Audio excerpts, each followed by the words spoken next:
കേരള സർക്കാർ ഈ വർഷം പ്രഖ്യാപിച്ച പ്രധാന പെൻഷൻ സ്കീം ആണ് സ്ത്രീ സുരക്ഷാ പദ്ധതി.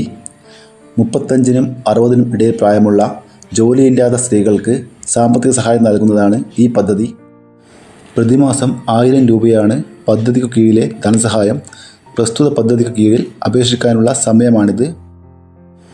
ksmart.lsgkerala.government.in എന്ന വെബ്സൈറ്റ് വഴിയാണ് അപേക്ഷകർ അപേക്ഷ സമർപ്പിക്കേണ്ടത്. അപേക്ഷിക്കുന്നതിന് മുമ്പ് പദ്ധതിയെപ്പറ്റി അറിയേണ്ട കാര്യങ്ങളാണ് ഇനി പറയുന്നത്. ഇത് കേരള സർക്കാരിൻ്റെ ഒരു സാമൂഹ്യ സുരക്ഷാ പദ്ധതിയാണ്. തദ്ദേശ സ്വയംഭരണ സ്ഥാപനങ്ങൾ വഴിയാണ് ഈ പദ്ധതി നടപ്പാക്കുന്നത്. പ്രതിമാസം 1000 രൂപ വീതം വർഷം തോറും 12,000 രൂപ ധനസഹായം നൽകുന്നു.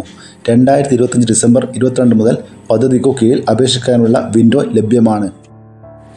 35-നും 60-നും ഇടയിൽ പ്രായമുള്ള തൊഴിൽ രഹിതരായ സ്ത്രീകൾക്ക് മാത്രമുള്ളതാണ് ഈ സ്കീം. മറ്റു പെൻഷനോ ക്ഷേമ പദ്ധതികളോ പരിധിയിൽ വരാത്ത സ്ത്രീകൾക്ക് സാമ്പത്തിക സഹായം നൽകുകയാണ് ലക്ഷ്യം. സാമ്പത്തികമായി പിന്നോക്കം നിൽക്കുന്ന കുടുംബങ്ങളിലെ സ്ത്രീകൾ, ട്രാൻസ് സ്ത്രീകൾ എന്നിവയ്ക്ക് പദ്ധതി ഉപയോഗപ്പെടുത്താം.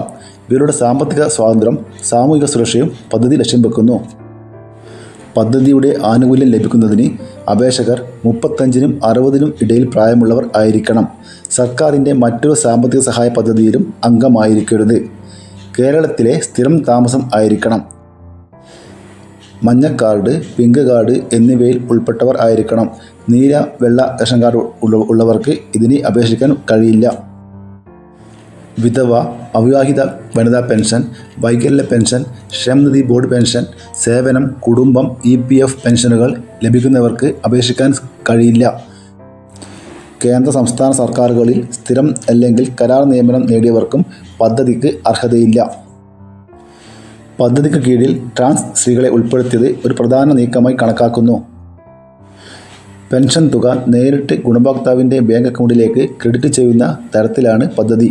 മറ്റ് സാമൂഹിക സുരക്ഷാ പെൻഷനുകളെപ്പോലെ ആനുകൂല്യങ്ങൾ തുടർന്നും ലഭിക്കാൻ മസ്റ്ററിംഗ് നടത്തേണ്ടതുണ്ട്.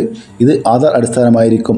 പെൻഷൻ ആനുകൂല്യം ഉപഭോക്താവിൻ്റെ മരണത്തോടെ നിലയ്ക്കും. അതായത് ഉപഭോക്താവിൻ്റെ മരണശേഷം അവകാശികൾ കൈമാറാൻ കഴിയില്ല.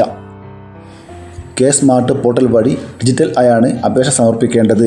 ksmart.lsgkerala.government.in എന്ന ഔദ്യോഗിക വെബ്സൈറ്റ് സന്ദർശിക്കുക. അക്ഷയ കേന്ദ്രങ്ങൾ, ജനസേവന കേന്ദ്രങ്ങൾ വഴി അപേക്ഷ സമർപ്പിക്കാം. ജനന certificate, school certificate, driving licence, passport എന്നിവ തിരിച്ചറിയൽ രേഖയായി ഉപയോഗിക്കാം. ഇവ ഇല്ലാത്ത പക്ഷം ഒരു സർക്കാർ മെഡിക്കൽ ഓഫീസറുടെ സർട്ടിഫിക്കറ്റ് പരിഗണിക്കും. ആധാർ കാർഡും ബാങ്ക് പാസ്ബുക്കും നിർബന്ധമാണ്. റേഷൻ കാർഡും ആവശ്യമാണ്.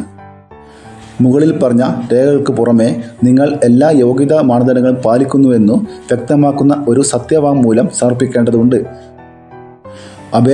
അപേക്ഷകൻ്റെ പ്രാദേശിക ഗ്രാമപഞ്ചായത്ത്, മുനിസിപ്പാലിറ്റി അല്ലെങ്കിൽ കോർപ്പറേഷനിലാണ് സമർപ്പിക്കേണ്ടത്.